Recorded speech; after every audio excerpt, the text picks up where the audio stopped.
All right, that's about cloud computing architecture. Now let's talk about the one more architecture or pattern that Salesforce follows. It's called the MVC pattern. It's very famous with all Java programs that we write, all architecture that surrounds Java or .NET, right? We have a lot of MVC architecture that's already being followed by a lot of other frameworks. Even Salesforce follows the same. Underlying architecture is same, MVC. What is MVC? It's important to know, it's good to know, so just bear with me. Yeah. Model, view, controller. The view, which is centered, is what the end user sees. It's basically what you're viewing. It's the user interface layer. The front end, correct? Or the UI that the user sees. On a website, what do you see? You see a landing page, right? That's the view.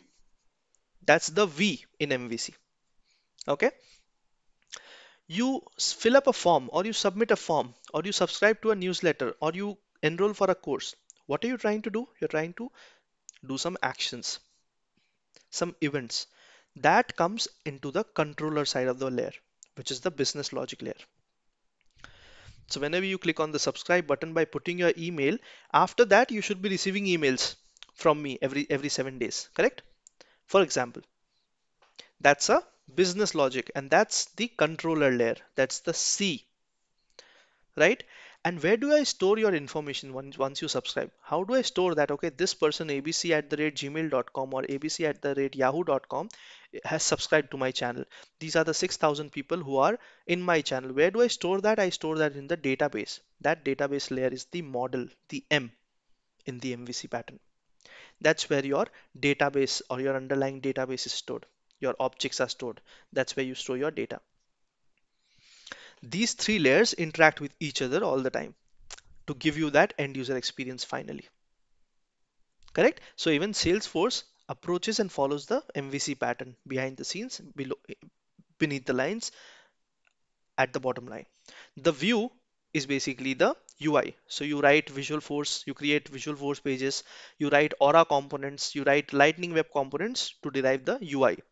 Then you have the JS or JavaScript controllers that you write. That's on the business logic. Those are the actions and event handlers, right? And then you use the model or the database by writing Apex, by using SOQL queries, by using social queries to access information, retrieve information, or update information on the database represented by the S-object nomenclature. We'll understand what S-object is very soon. Okay, so for now, MVC is model view controller. If tomorrow someone asks you on an interview what framework does Salesforce follow, so you can very well say that it is on the cloud computing architecture, which is divided into four categories or these three categories, and it follows the MVC architecture, which is this, and this model view controller. Interesting information? I know it's super interesting if you're with me. If you're sleeping, wake up, have some water. Yeah. So that's the MVC architecture, the model view controller architecture.